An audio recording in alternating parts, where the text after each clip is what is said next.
Hey guys, Lord here, back in with another action figure review. Today we'll be taking a look at the DC Multiverse Silver Age Barbara Gordon, aka the Batgirl, brought to us by the fine folks over at McFarlane Toys. And yes, if you ask me, it's by far the best Barbara Gordon Batgirl we've gotten in the history of the DC Multiverse line. Despite the fact that it's not my mind's eye view of the character, it's pretty darn close. If she had a full blue cowl, it'd probably be right on the money, because my mind's eye view of Batgirl was either Batman animated or New Adventures, and this is pretty close, so take that for what you will.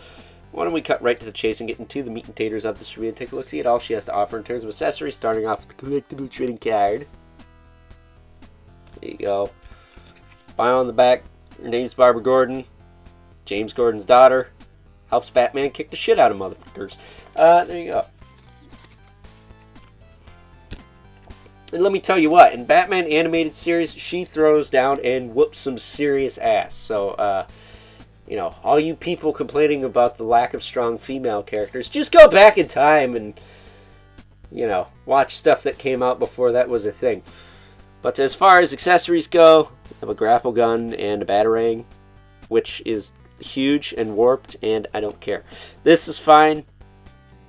I actually got a pretty decent pose with this earlier, so you'll see that if you missed the URL. But they're just rehashed accessories from the first Batgirl I think we got in this line. Be nice if we got, like, you know, Batgirl grapples without the hook or a removable hook or something in them. But we do get a hockey puck display stand at least. And a wired cape.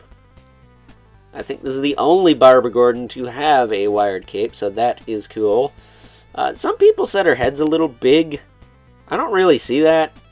I mean, maybe it is, but I don't know. She's technically, what, like a teenager or something?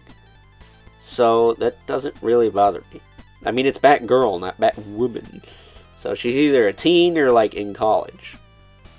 At least that's how it worked in the animated series, so I think her proportions are okay. Maybe the head's a little big, but I don't think it's too big. She does have new, like, parts here and there, though. I think the lower arms could be new, and the lower legs, because she actually has sculpted ankle joints, which is not a thing for this body.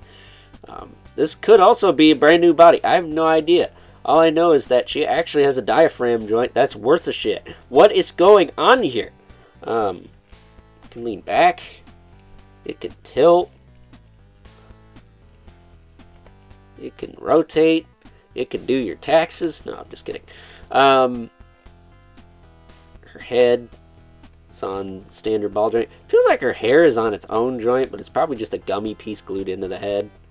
Can't really look up very far because of that hair, but it's not terrible. It's fine.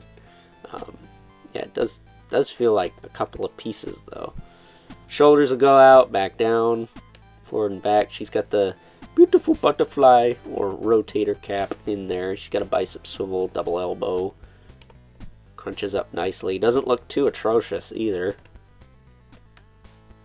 And then she does have ball hinge wrists that will rotate and hinge.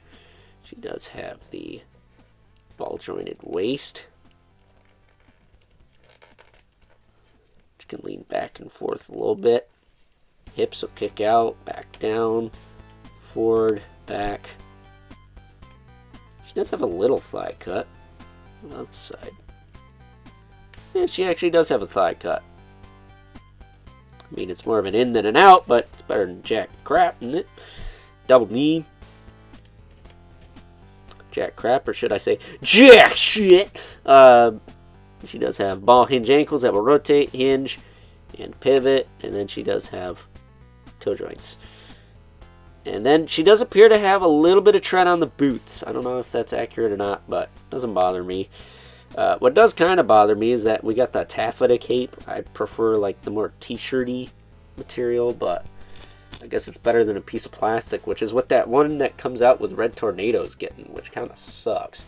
But we don't have that figure in hand yet. We will eventually, but I'm Just waiting for Amazon to follow through with that one at the moment. But there you go. There is Barbara, looking pretty smitten. If you have the Silver Age Batman, this is a good companion piece to that, I think, anyways.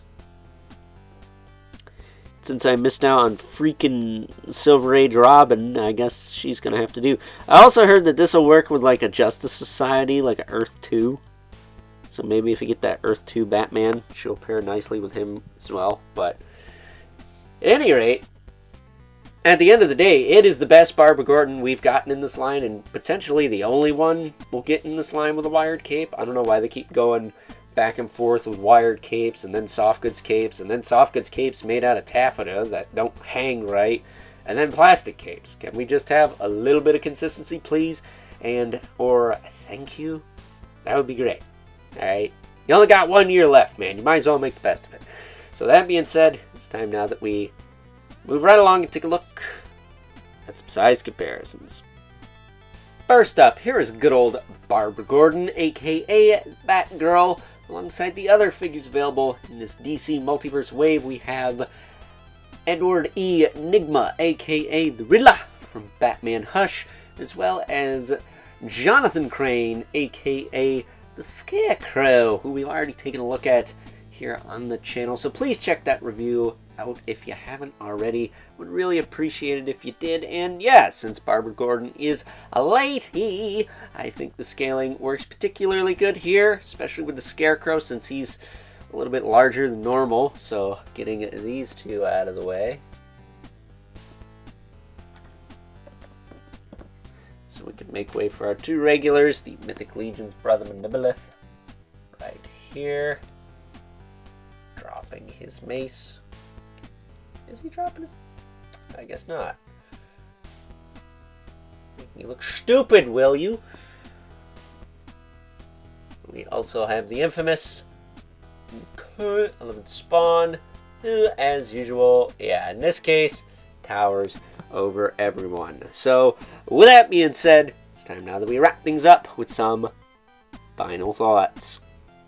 Overall, and while it may not be my mind's eye view for good old Barbara Gordon, aka the Batgirl, it is close enough. And unfortunately, at this time in the game, we're just going to have to settle for close enough and or good enough, because not only is this one of the better Barbara Gordon Batgirls anyways in the history of the DC Multiverse line, I think it's the only one that has a wired cape. The one that's coming out with Red Tornado and Blackfire does not, as far as I could tell anyways, have a wired cape, which is a definite downgrade. So if you manage to find this figure in the wild or online, I would say pick it up, and if you're not crazy about the Silver Age head sculpt, maybe do a head swap, and you should be good to go. So with that being said, hope you guys enjoyed this review, and until next time, I'll catch you guys